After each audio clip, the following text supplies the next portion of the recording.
Hey everyone, happy Monday. Welcome into Attacking Third, presented by CarMax, the way car buying should be. Alongside Darian Jenkins and Christine Cupo, I'm Lisa Carlin. It is the second day of fall, ladies. Happy fall.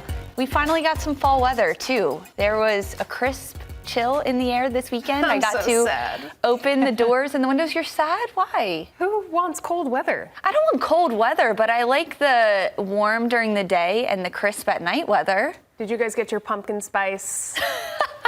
No. What are they called? You know, I have my name for it? I have my pumpkin spice cold brew. Pumpkin spice latte is like the. Oh, I thought there was like term? I don't know. I knew latte. I thought there was like a fancier name for it. So a latte is coffee with some milk. Carlin, we're gonna fight today. We're off to a bad day.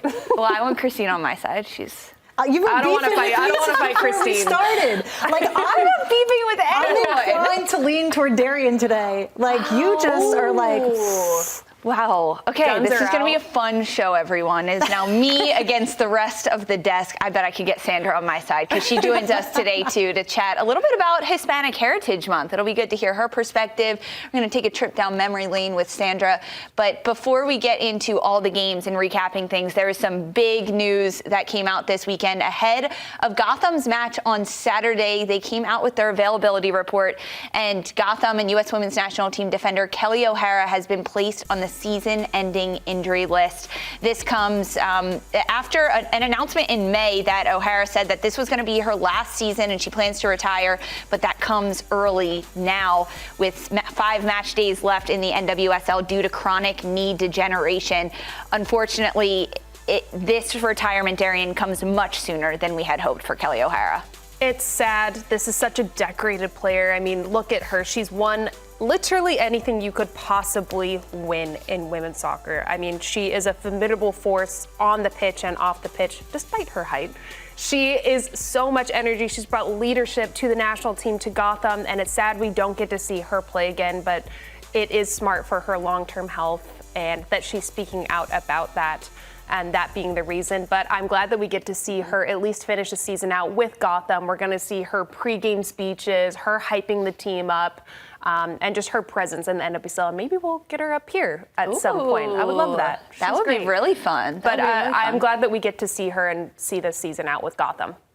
Yeah, for Kelly O'Hara, she did announce and the team that she will be with the team through the end of the season, but in more of a leadership role, and that has to help Christine with her ability to be this, not necessarily cheerleader, but bring the energy to the team. It's somebody that can maintain morale and also just be their North Star. Mm-hmm. It's great to have a guide of that nature. It sucks that she's not playing, but to know that she is that invaluable asset on an already strong team, you can't go wrong. Exactly. Gotham FC, they did get the win this weekend with Kelly O'Hara cheering loudly from the sidelines.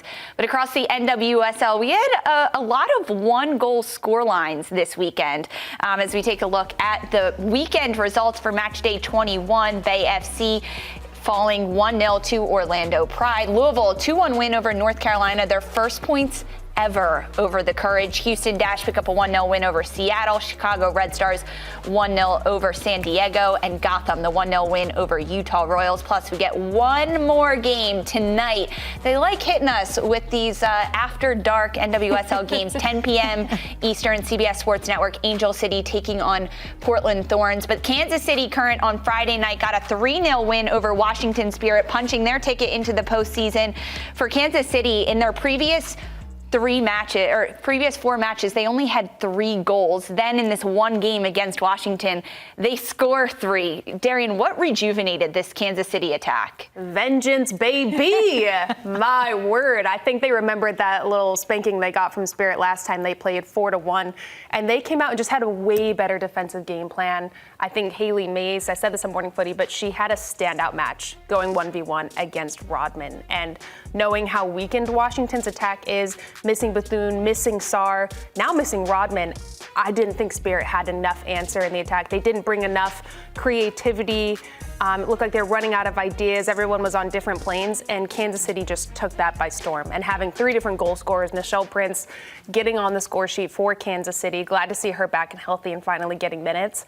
They just have so many different players of different qualities that how do you shut them all down at the same time? You put 2 players on Shawinga, you put 2 players on Michelle Prince. Well, that opens Lola Bonta up to just dribble from the right flank across the 18 and have a beautiful finish for a goal.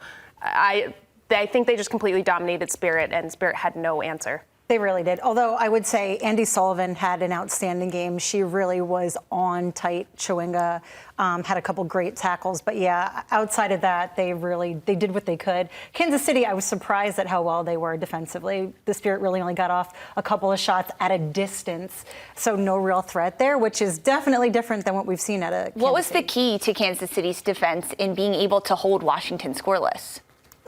I think they've just been closing up some of those pockets a little bit better that they used to just leave exposed, where like you'd kind of just pry away. And also with the fact that the Spirit didn't really have any of that firepower. They did until Trinity went off injured. It was a little bit less to tango with than Washington Spirit have had over the last few weeks. It really was a diminished Spirit performance. For Washington Spirit, it was the 75th minute in which Trinity Rodman, the forward, went down with a back spasm. She ended up leaving the game in a wheelchair. The latest reported by her agent, Mike Sinkowski, is that it was an intense back spasm. She's still in a lot of pain, but hopefully she avoided a very serious injury. That definitely causes some questions now for Jonah Herald as the head coach at Washington, because although the Spirit have clinched a playoff spot, they still want really good seeding heading into the postseason. And now, Darian, without Croy Bethune, they're without Sarr, and without Trinity Rodman, there's a lot of question marks attacking-wise for Spirit. That's missing players that have 39 goal contributions combined for the Spirit. That is your firepower that's led you to this point. It's really we're going to see how Heraldez is able to get this team together to create a different type of attack. I mean, they have Kawasi, they have Hatch, they have Ratcliffe who can come in and be really effective, but you're missing that chemistry that we saw from these players that have been unstoppable. So having them down is a really big change up. I think Spirit's going to have to adapt the way that they're playing, how they're going to defend against teams, because they don't have the same firing power that they did before. Croy Bethune is on SEI, but for Sarr and Rodman, both out with back injuries, the hope is that they can get them back by the postseason. Give them some rest now, headed into the final 5 weeks of the regular season, and get them back before the time playoffs come. We'll keep you updated on those injuries. Another big match this weekend was Orlando Pride getting a 1-0 win over Bay FC. The Pride remain unbeaten. That's 22 straight, dating back to October of 2023. And with this win, Orlando clinch a top 4 seed. They will host in the postseason. Christine, Orlando's been a team that you know what you're going to get when you watch them. They come in clutch. They've picked up 15 wins on the season. It took until the 83rd minute against Bay, yet they still get it done. Why are they just always so clutch at the end of games? I think they've figured it out. They've kind of got it down to a rhythm. They know that they can rely on each other, but they definitely have no reason whatsoever to not be more threatening earlier in matches. I think that that's something that they actually need to address. Why not close out a match early in the first half? You know you're capable of doing it, unless it's just like this weird little switch they need to flip where it's like, oh no, everybody hit the panic button. But yeah, you shouldn't be relying on Banda for a late header to win a game, especially against Bay, who have had a lot of vulnerabilities this season. Granted, they have looked a lot better than they have earlier in the season. Things are coming together for them. But yeah, Orlando need to fix that. I don't know if it's a mental thing. It's got to be, because they certainly have the technique and the talent on field. Well, for me, we're seeing teams that now struggle at the beginning of the season, like you said, Bay did, finding the identity, figuring out, is this an ultra-defensive team? Is it an ultra-attacking team? Finding that balance. These teams now are for the playoff push. We're seeing everybody elevate their game. Orlando has to maintain their consistency, and I think that they've done that. Every team has had these major jumps. We saw Orlando have that from the beginning of the season.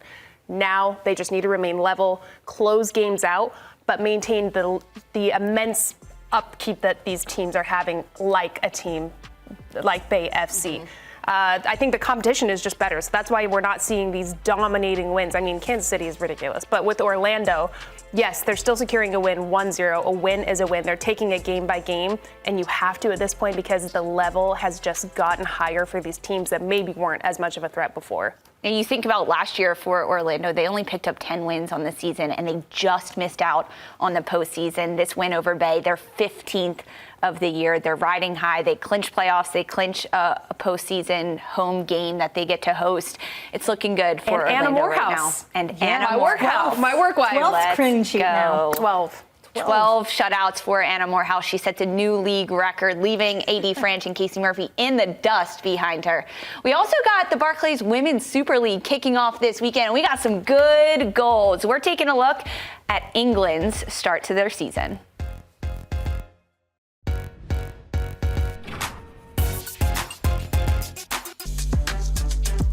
Welcome back to Attacking Third. It was match day 1 in the Barclays Women's Super League as we take a look at the weekend results. Chelsea get a 1-0 win over Villa. Manchester United 3 goals over West Ham that all came in a 25-minute span.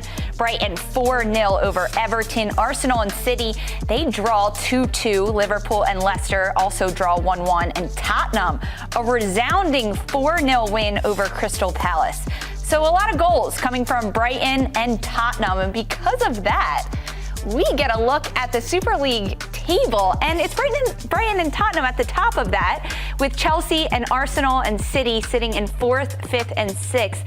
Interesting at this point in the season. We don't often see Chelsea, Arsenal, City that far down in the table, but it's fun to watch. We had a good weekend with the Super League being back, and when you think about Brighton and Tottenham each scoring 4 goals apiece, it was a pretty exciting weekend in the Super League, Christine. Yeah, I mean, I was not expecting 4 goals, or actually even the hat trick out of Brighton. It just is insane.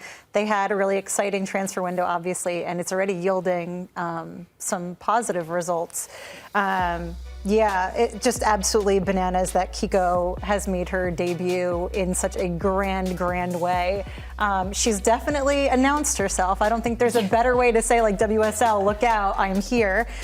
Did not have this on my bingo card for day 1 of WSL. You absolutely love to see it. We made our preseason predictions. Who was going to be an underdog, a dark horse? How are your teams shaking out, Darian? Mine's doing great. I did say Brighton, underdog. I did say Fran Kirby was going to get on the score sheet. What did I say, player of the year? Yeah, for Fran Kirby. Yeah, she got a penalty, the resurgence of Fran Kirby. No, mine's doing pretty well so far. What about you guys? I know Sandra's isn't good. Crystal Palace. Can't wait. Considering Crystal Palace were my relegation pick, like, I'm good. Yeah. I'm still good. I mean, shout out to Crystal Palace. They become the 19th team to compete in the Women's Super League, because that was their first ever match. Not Cherish the it. best. It may be your only season for a while. Not the best. They fall 4-0 to Tottenham. But the most exciting match of the weekend was Arsenal taking on Manchester City. It ends in a 2-2 draw. Arsenal score first, then City comes back with 2. Arsenal's Beth Mead responds at the end of the game to level things out.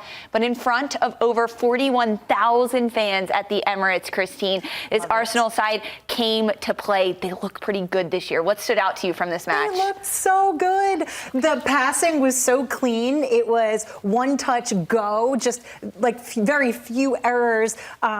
Attack was solid. They were moving together. Lots of chances. I think that was the only thing that was really missing in the first half for me. Stina Blackstenius was hunting. Should have had more opportunities than they did, but otherwise looked amazing. Caldente seamlessly into the squad. Codina had a really great game defensively. Just everything looked amazing. I was so pleased. I was shocked, but pleased. The second half, different story. I think things flipped significantly in favor of City. City also did not look themselves the first half.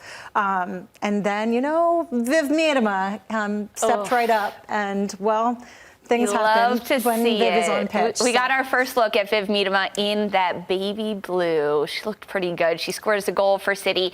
And we got to see the relationship starting to form, Darian, between Viv Miedema and Bunny Shaw up top for Manchester City. What do you notice in that partnership? Bunny is coming much deeper in the pitch. We saw glimpses of that last year because teams found her out. They know they have to be super physical. They have to body her before she gets the ball. So for her to do that, she has to drop super deep. She almost was in a 6 position at times, and it allows Miedema to play in that 9 sort of false 9-10 position. And they really played off of each other. I mean, this is a whole other conversation, but Bunny gets fouled like no freaking other. She gets bodied anytime she tries to turn, but that frees up so much space for Miedema, for Jess Park to filter into that 10 position. And I don't think Arsenal was able to handle it in the second half, but I do think Arsenal's defending in the first half was their box defending was top tier.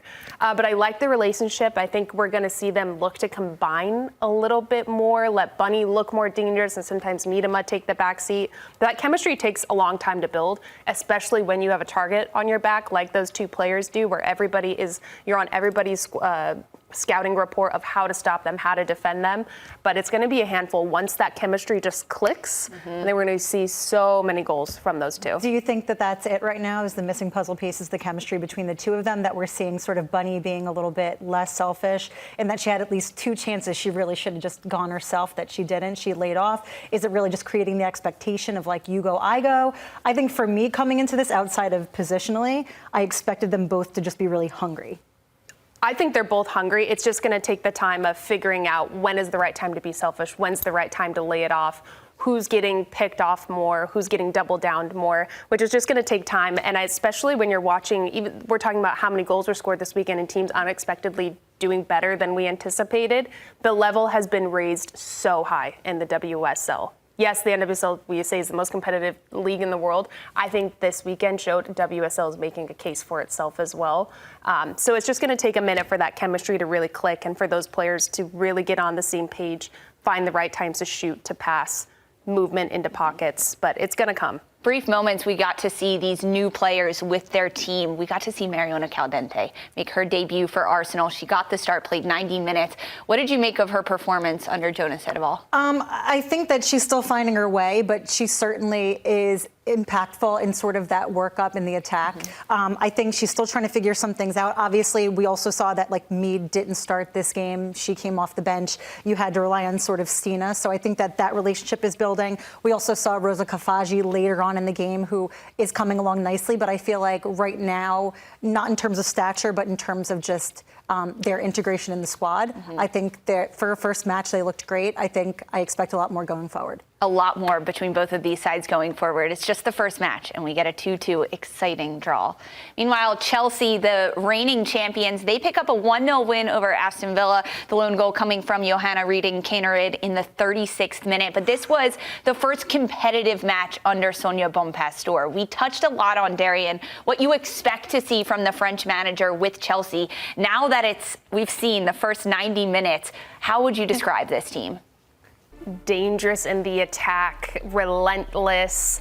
But we have to give some credit to Aston Villa because they are night and day from last year. They came to play against Chelsea. They defended incredibly well. I mean, to have 13 shots against Chelsea is quite the statement. But Chelsea they look good. I think Guru Wrighton's a player that we're going to see a lot more of, have more of that 10 role and be much more on the ball and looking to combine a little bit more. But I think Kaneryd was fantastic. I mean, this goal was brilliant. I think we're going to see those players be relied on a lot for their individual brilliance because, again, Chelsea's another team who's going to have a target on their back where every team's going to play their best game. Every team has acquired more players that's going to be more competitive against them. This was a good warm-up, I think, to see Sonia Bonpastor and how she's going to deal with that elevated pressure because this is not France. Every team is going to be really, really competitive, and we got to see a glimpse of how she's able to get the best out of each player. Yeah, I mean, I think Villa did what they could. Rachel Daly was limited to like one shot, really. They couldn't really manage Chelsea's press, but there's a lot of far better, more seasoned teams that have a challenge there. But to hold them to the extent that they did is an absolutely laudable effort. Yeah, it was big for Aston Villa because they outpossessed. They had 8 corners. They had 5 shots on target to Chelsea's 4. So really bright moments for Aston Villa. They just have to convert and finish them. And a first game of the season, not looking that bad for Villa as they roll out the rest of the year. Meanwhile, Brighton, they get a 4-0 win over Everton. We teased it at the top. Forward Kiku Seke, she had a hat trick in her Super League and Brighton debut. 3 absolutely insane goals from her. Which one was the best? The last one. Yeah, it was pretty good. It was a banger. I like the first one, though, because she picks off the ball from the defender, and then she just rips it. The third one had some pretty nice curl on it, though. Yeah, had some bend. She was fantastic in this match. It was really fun to see Brighton because we didn't know what to expect with all of these players coming in, new style of play, how are they going to show up, and they just looked like they were enjoying the game and having fun. It was like a very, very fun game to watch. You could feel that emanating from the players. And shout out to Fran Kirby, converting the penalty. Yes, my player of the Exciting. season already on the scoreboard. Selfishly very happy about that. But this is going to be a team that I think is going to compete more than we thought so. Yeah, Brian Sorensen and Everton, just everything seemed to go very wrong for them very fast. The home guard handball that yielded that rough. Fran Kirby pen. Gali getting injured, they ending that game with brutal. 10 players. Just not really coming together, very disjointed performance, and just in terms of playing, don't really play as a team, which is kind of jarring. Just the juxtaposition with Brighton, how smoothly they're sort of starting the season, and rough go. If this is any indication, Brighton at the top of the table, Everton at the bottom right now. Interesting, fun to see as we close out the Women's Super League Match Day 1. But don't go anywhere. Sandra Herrera is joining us next to celebrate Hispanic Heritage Month.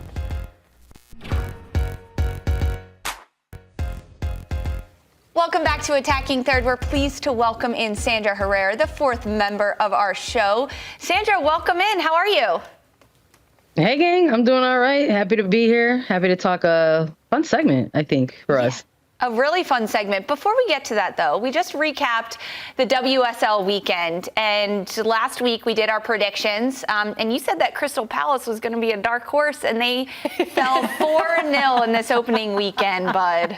Rough. My precious Palace. My precious Palace. Also, like, I did not use the words dark horse. Let's be real here. Come on now. Come on. But who knows? I'm still rooting for them to get that one game. Okay, don't worry. I'll smash the order button on your kit. Yeah, exactly. 100%. Sandra, you're going to give us some background on the Latina Trailblazers in world footy. Let's start with Renee Cuellar. Can you tell us why she's a trailblazer for you?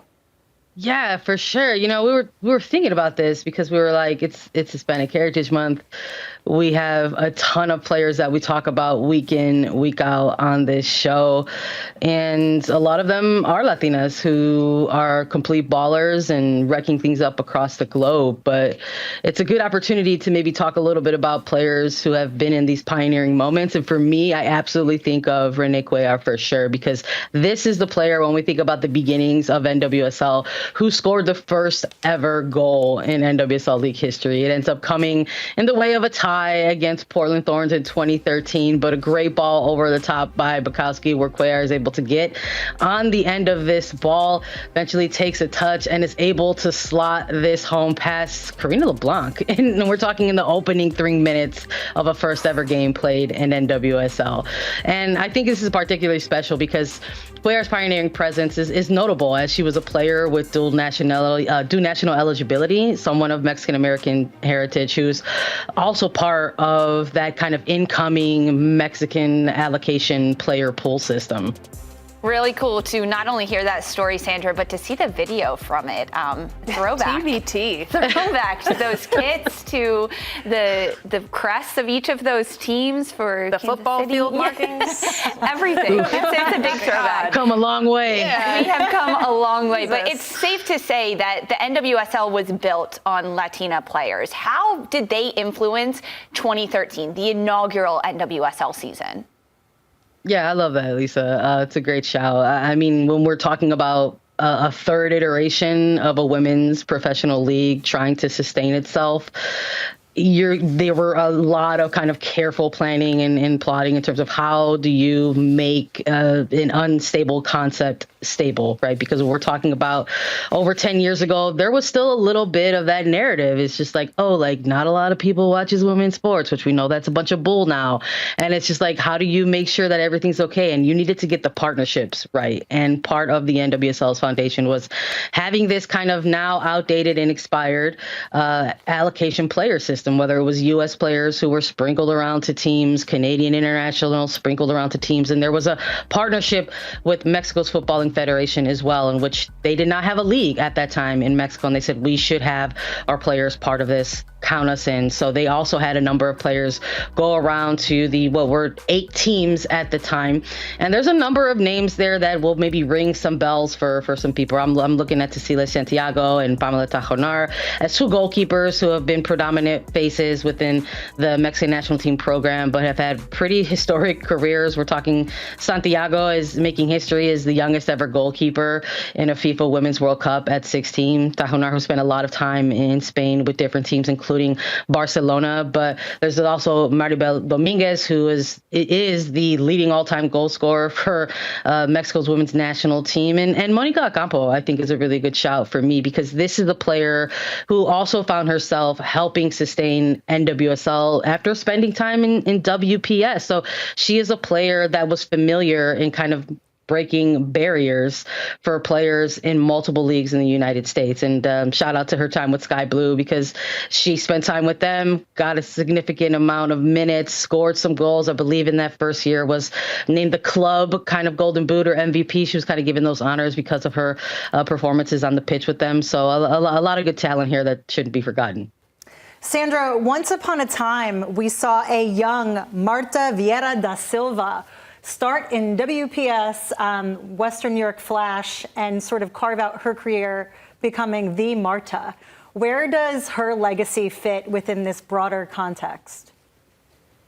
Probably like top, if we ever had to do like a ranking of these types of things. I mean, look, the Latin American diaspora is vast, right? And Marta's and Brazil is absolutely a part of that. And I think for a long time, this has been the go-to kind of, what we maybe want to refer to as like possible prototypical Latin American type of player. Values technicality on the ball, can bring flair, can bring pop to a game. And I think watching her be able to do this and across not just 1, but 2 leagues, I think is incredibly special. Marta, during large chunks of her career, has said, this is where I need to be. I need to be in the United States and help build up not just 1, but 2 leagues and do it in incredible fashion. Her WPS days were absolutely dominating. We're talking about from LA Soul, where she won Golden Boot, won the league, but got to the championship and fell short there. Unfortunately, a part of the growing pains is the folding of teams and leagues along the way. Soul folded. She went to FC Gold Pride and racked it up again, won another Golden Boot, won MVP, won the league, won a championship. Found herself as a free agent to Western New York Flash, did it again, another Golden Boot, winning another league title, winning another championship. It was an absolutely dominating performance. And while she spent a chunk of her career in Europe playing in Sweden as well, she eventually found her way back, kind of helping NWSL find its footing once again. And the first time that Orlando Pride found themselves in the mix of a playoff run was in 2017. That year she did arrive to the team, and now we're getting to watch them do something so special week in, week out this year. And she said it, that she wants to keep making and chasing history with this Orlando Pride team so that they are completely unstoppable, that they become unchaseable. And I love that. She's absolutely amongst the Mount Rushmore of Latinas who have an impact on the game. Absolutely. Even just the Mount Rushmore of NWSL players, I'd put Marta up there on that list. Oh, yeah. 100%. And Orlando is on the path right now to success, continuing their unbeaten run, Sandra. They've clinched a home playoff game in the postseason. And coming up on the show, Attacking Third, Sandra, we get to do our moments of the weekend, the big moments that stood out to us that we love. And I want to hear yours. You're not with us in the next segment. So what was your moment of the weekend? On the field, off the field, anything you want. Look, I got to give some love to Kansas City Current. I think they found themselves in a little bit of a skid, and maybe my watchful eye was kind of had some hope for them, even though it felt like some dark waters there with the losing streak.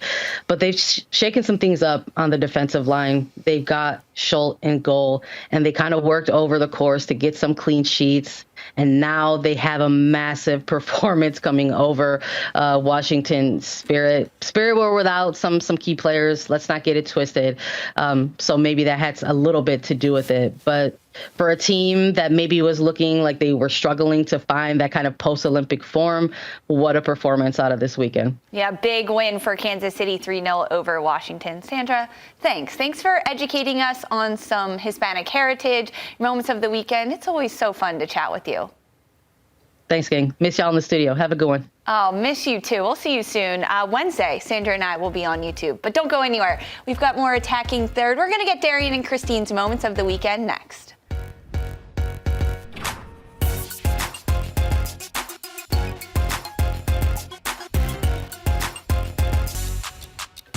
Welcome back to Attacking Third, presented by CarMax, the way car buying should be. Today, Gotham FC is in Washington, D.C.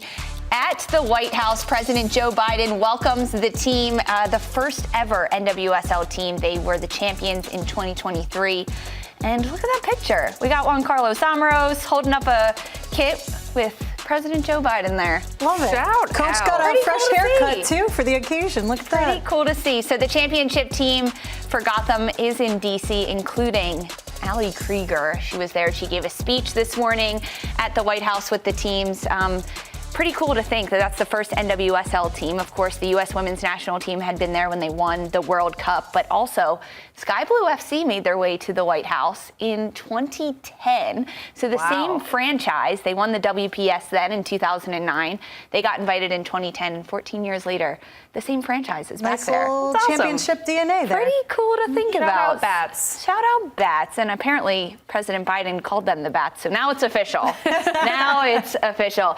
But that leads us to our moments of the weekend. And this one doesn't count because it's Monday morning when this is happening. But we got to hear Sandra's, and now we get to hear from us. Our moments of the weekend, Christine. I'll start with you. What stood out to you? You want to start with me? I do. Sure? It's dangerous, I know. I'm just going to lob a chaos grenade this afternoon.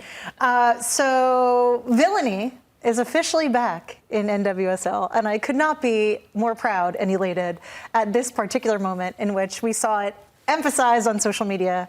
What do you mean Villainy is now back? Break this down for us. Here's the thing. I always say we need more villains in women's soccer, which is true, right? You need more of that bravado, that extra oomph, I'm not going to curse on air because I like my job, but like some of the housery that we see across the game globally. We need more of it because you can't shrink it and pink it for women's soccer. Like, they're professional athletes. You got to have some grit, okay? I like that. So we got some feistiness on social media post-match as a result of the Orlando Bay FC match by way of a Rachel Kundananji Meg. Okay, beautiful. Obviously, we know how good Rachel Kundananji is on the ball, also how humble she is. So much to our surprise, we have Emily Sams, who was megged in 4K with the hashtag Stay Humble on the NWSL social post of that same nutmeg. And we got Marta chirping in the background for her. Final result, 1-0 Pride. So Rachel Kundananji is way too humble to go after in that respect, but I do appreciate the little bit of villainy there where it's like, you know what? Salt. Also, you're punching down. I'm here for it. I like it. So watch out your comments, everyone. Christine's going to be stalking you on social media to find the lore and the villainy in the NWSL. All right, Darian, what was your moment of the weekend? I went with the beauty of a golazo. Yuki Nagasato getting a goal for Houston and their first win since May 24th. Oof. My word, what a banger across her body, left foot, first time. This was absolutely brilliant. I don't know how Nagasato does not start every single match for Houston. She's a highly technical player, and it snapped Houston's 9-game winless streak. Oof. Brutal for Houston. And my heart goes out to those players because I think on the front office side, the coaching side, it's just been a complete disaster. And for your career, that's really difficult. So for them to show so much perseverance, overcome everything, and still go out and show out on the field, and for Nagasato to get that beauty of a goal, which I think it was in the Morning Footy top 10 golazos of the weekend. Shout out. Number 7, thank you, Court, was great. So shout out to Yuki Nagasato. That was my moment of the weekend. Really good goal from Yuki Nagasato. There were a lot of golazos across the Super League. Yes. NWSL. Jess Park had kind of an identical one for City. Hers like skimmed off the crossbar, like hit the crossbar and went down. Yeah. I can't remembering. Too many goals I watched this weekend. Good memory. You got it. Thanks, Darian. Good job, Carlin. Making up for earlier today when I was saying all the wrong things. But I'm back saying the right stats and the right facts. Don't worry, everyone. Everything we've said today is true, including the fact that my moment of the weekend is that Kansas City Current have found their 18th goal scorer of the year. 18 different players have found the back of the net, and it was Nichelle Prince who was the 18th player to cross the line, and she did it in the opening 4 minutes of Kansas City Current's match. This little toe poke there, she gets goal side of Tara Mickey-O and Michelle Cooper just slicing and dicing, but the ball from Cooper is crucial because it has so much pace on it that Prince really just has to get a toe on it. She just stretches her leg out there, and she gets enough of it to give Kansas City their opening goal, but to become the 18th goal scorer is absolutely crazy. Who did we say was going to be 18? We Jericho. say Alana Cook. We said Alana Cook, which there's still potential. Oh, Jericho. We Yeah. did our crystal ball Could be episode. 1920. I think there could be 1920 at this I mean, the list is absolutely crazy of all 18 players because there are so many defenders in this list as well. That's probably why we leaned a little bit towards more of the defensive end. We forgot all about Nichelle Prince. I actually had thought she had scored at that point. She's been in and out all year with injury, though. That's massive for her confidence going into, well, now they've clinched for playoffs, but going into playoffs, it's really good to have another forward back in form, and they have Bia back. I mean, Kansas City their front line is ridiculous. So they've gotten to 18. They didn't, the 2 players or 3 players that we said haven't scored, did they get to 19? Yes. Resounding yes from the attacking third desk that Kansas City gets to 19. Well, those are fun moments of the weekend. We still have more NWSL action. Angel City hosts Portland Thorns tonight. We're previewing that match next.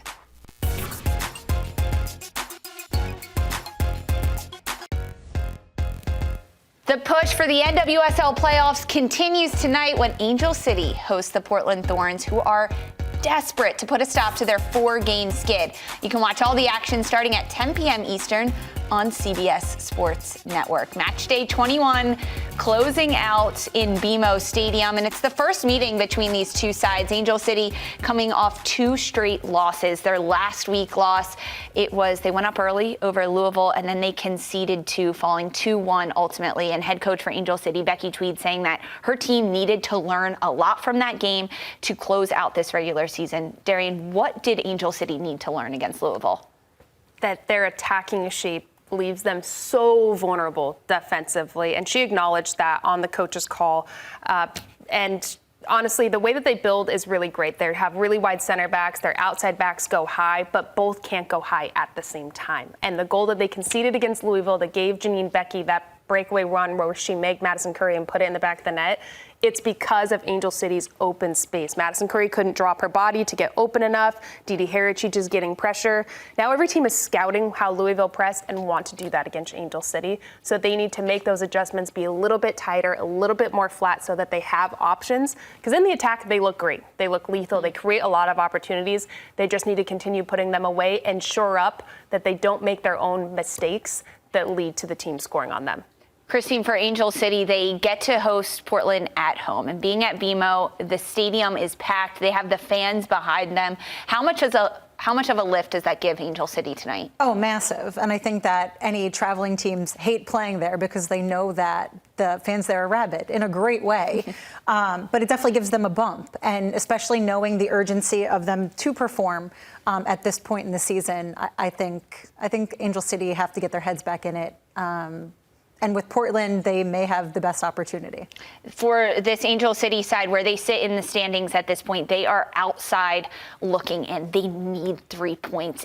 Where is the line, Christine, between desperation and focus for this Angel City side just to get 3 points? It's about a hair at this point, but I think that Becky Tweed will have them locked in for this match tonight, especially. They need this win, I'd say, in the desperation point, just to right themselves. I think they'll come up big just because Portland will be without Sophia Smith, which is a massive shooter for them. But also, even in their last match against the Chicago Red Stars, you saw them make a lot of errors and also lots of shots, but none on target. For me, it's going to come down to the leaders, which are Sid LaRue, Sarah Gordon, veterans on the team. We saw that presser of Sarah Gordon saying, "This is our effing identity. We're built for this." They did this last year. They've been here before. They know that they can do it again. I think they need to ride that momentum, ride that energy. Look at Sid LaRue. Ride energy like that from a veteran that's just like almost maniacal going into a match so that they get it done, because it's desperation at this point for them. They have to win. That's where you're going to get some of the villains in the NWSL in rivalries like this one. Meanwhile, for the Portland Thorns, they've picked up 1 win in their last 8 matches. They're Brutal. coming off a tough W Champions Cup 3-2 loss to San Diego, and they head into this match, Darian, without forward Sophia Smith. She's out on injury. No Hina Sugita in the midfield as well, and Rob Gale, the head coach, will not be on the sidelines. He's out to illness too. So many pieces missing, but when you look specifically at Portland's attack, how do they plug the hole without Sophia Smith? They're going to rely on the one and only Morgan Weaver. That's my player to watch for this game. TBD on how many minutes she gets, but even if she comes off of the bench, she's so effective. Last year, she had 7 goals. This year, obviously, she had the injury at the beginning of the year, and she only has 1 goal. But she brings that feistiness, that villainy that you said earlier. Yeah. She brings some fight, and I think spark that's more unpredictable than what Portland has. They play a very predictable style without Sophia Smith. She's really the only one in the attack for me that asks different types of questions, can confuse defensives, can pull people out of position. Morgan Weaver can also do that. So her and Sinclair, I think, are going to be 2 players that can lead this team from the front line and hopefully cause some issues against Angel City. For this Portland Thorns side, Christine, when they are looking down the barrel of the gun at the season, they sit in 7th place right now. They are quickly dropping out of the top of the table, and now they're without their head coach too. So when you're a player in that instance, in that locker room, in the huddle before the game, what is your focus in this match? I think they need to return to that organization they found when Rob Gale initially took over the team. Forget about the last few matches because the lessons that can be learned, hopefully they've been absorbed. They need to move forward. If anything, not having Rob Gale tonight will hopefully spurn some extra fire under their boots to get them playing back organized together. I feel like sometimes knowing that they're not there gives you an extra oomph. Where you feel like not necessarily you have to win for them, but like let's show them that we can do what we've been training to do. So much of the game plan is already set too before the game, right? In training leading up to it, and now it just comes down to execution of the players. But without some heavy hitters for Portland, it's going to be a different game plan for them and how they attack Angel City. Now, defensively, Darian, when you look at the Thorns, they're going up against a strong Angel City attack that has a lot of movement, a lot of fluidity, and a lot of different threats that Angel City can throw at them. How does Portland defensively just keep Angel City in front? It's almost the same I said for Angel City, not being the cause of all of their own mistakes and giving teams chances to score on them. They've had a lot of that the last 5-6 games where they're playing out of the back, they're trying to play back to their goalkeeper, it's a misplaced pass, they're not reading pressure correctly. They have to be incredibly secure, maintain the ball, be in good defensive shape, which is going to lead to better attacking shape, and enjoy their possession. There's too many turnovers for Portland where they're just simply not taking care of it once they build up the field. I think that's how they're going to be good against Angel City because they're going to come in hot. If I'm one of the players for Angel City, right, I smell blood in the water. Your coach isn't there. You're missing Sophia Smith. You're on this winless streak. This is the time to beat Portland. Who's going to steer the press for Portland up top when they're looking to go against Angel City and pin them back? Sinclair. Yeah. She's the one, that veteran that I've said this before where she almost looks like she's not moving on the pitch because she does all of the work so early. She anticipates really well. She sees the game before anybody else does. She needs to be that North Star for them that can guide the press, that can lock Angel City to one side, not allow them to go over the top of Portland because I think if Portland gets turned around, they're going to lose the race. Does Stink have the legs to do that? Shit. We could have asked this 10 years ago. Yes. She's never going to stop. Ever. Okay, you mentioned Morgan Weaver for Portland Thorns as your player to watch. Christine, when you take a look at this Angel City side, who are you keyed in on player-wise? Yeah, I think hot streak, confidence boosted. I think also the partnership with Sid LaRue. I'm looking at Alyssa Thompson to step up this game. I think that Becky Tweed has time and time again sort of given her this bolster to like build and build and build, and finally it's yielding goals. I think that she knows how important this is for the team and she likes to rise to the occasion. So I think this will be a pretty good opportunity for her to get another goal. It's so fun to watch Alyssa Thompson and Sydney LaRue continue to build their partnership. What stands out to you about that relationship? Watching Alyssa Thompson gain confidence after I think there was a lot of expectation on her. I mean, this is a young player. She's only 19. Would you guys be ready for this level at 19? Or just the scrutiny that you're under, the pressure that you're under to perform, to be scoring a ton of goals? I love seeing her just have that confidence and joy back in the game where she's getting shots off. She looks confident going 1v1. She's connecting with Sydney Leroux. And I think she's even talked about that relationship with Kristen Press and Sydney Leroux and them just being shoulders that she can lean on and their experience of, hey, you're forward. It is like this week in, week out on whether you score, if you win more 1v1s than you lose, if you're getting shots on target or not. It's really mentally heavy, and I love seeing her overcome that. I think this is a new level in her career that maybe she really needed to get through to then be back to where we expect her to be. There's so much pressure on forwards to score, and when you don't, and that's the biggest stat that people look at, the pressure can absolutely crush you. Angel City, Portland tonight at 10 p.m. Quick predictions. Who gets the win? Angel City. 2-1. 2-1. I like that. I was going to go 2-1 too, so I'm going to say let's put it in concrete. Ooh, I'm going to go 1-0 Angel City. Oh, wow, we all said Angel City. Sorry, Portland. I know. Sorry, Rob. I just think Angel City's on this uphill climb right now. They're just on this roll. They've got the fire. Keep going. Yeah. They do. We'll see.